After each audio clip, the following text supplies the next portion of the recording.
জোহার এবং নমস্কার। গত 2023 সালে জুনিয়র অ্যাসিস্ট্যান্টের পদ বেরোয় আইআইটি খড়গপুরে, আর সেখানে জেনারেল 25 জনকে নিলেও আদিবাসী মাত্র একজনকেই নেওয়া হয়। এবং যে আদিবাসী বলে যে চাকরি সেখানে করছিল তার নাম হচ্ছে দেবরাজ বিশ্বাস। আপনারা নাম শুনে হয়তো চমকে গেলেন যে দেবরাজ বিশ্বাস আবার কি করে আদিবাসী হয়। আপনারা সকলে অবগত আছেন বা জানেন যে দুয়ারে সরকার যে ক্যাম্প বসেছিল পিছিয়ে পড়া মানুষদের কাগজ তৈরি করার কারণে, কিন্তু এখানে যারা উন্নত জাতি তাদেরই কাগজ তৈরি হয়, কিন্তু পিছিয়ে পড়া মানুষের কোনো ধরনেরই কাগজ কিন্তু তৈরি হয়নি। এরপরে ও সেখান থেকেই ফেক এসটি সার্টিফিকেট বানিয়ে সেই চাকরি করছিল দীর্ঘদিন ধরে, এবং ওয়েটিং লিস্টে কে ছিল জানেন?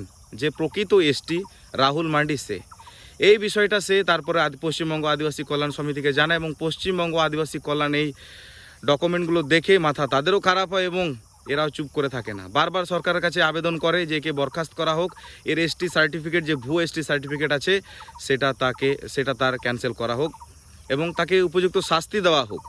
কিন্তু বিগত সরকার যে টিএমসি সরকার ছিল তাদের তো চেন তো নিচু লেভেল থেকে ছিল, ডিএম লেভেল পর্যন্ত। কি করে করবে, কি করে সম্ভব করতে পারবে তারা এটাকে? এরপরে যখনই সরকার বদল হয় সঙ্গে সঙ্গে তার এসটি সার্টিফিকেটটাকে ক্যান্সেল করা হয়, ভেরিফাই করা হয় এবং ক্যান্সেল করা হয়। তারপর এর চাকরি নিয়ে এখন টানাটানি অবস্থায় পড়ে আছে। আমি এই ভিডিওর মাধ্যমে এটাই সবার মধ্যে বার্তা দিতে চাই, এইভাবে যারা ভুয়ো সার্টিফিকেট নিয়ে চাকরি করছেন আগামী দিনের আপনারা সুনিশ্চিত হয়ে যান যে আপনাদের চাকরি থাকবে না।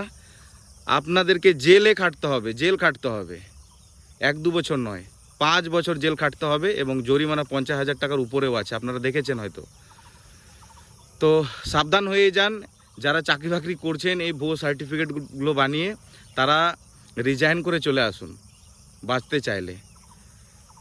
তো এটাই এই ভিডিওতে বলার ছিল। এই ভিডিওটা শেয়ার করে দিন যাতে এরকম যারা ভুয়ো সার্টিফিকেট বানিয়ে বসে আছে তাদেরকে ট্যাগ করে দিন। এটাই আপনাদের কাছে আবেদন রাখছি। এই ভিডিওটা এই বলেই শেষ করছি। ভালো লাগলে লাইক কমেন্ট শেয়ার করে দিন। জোহার।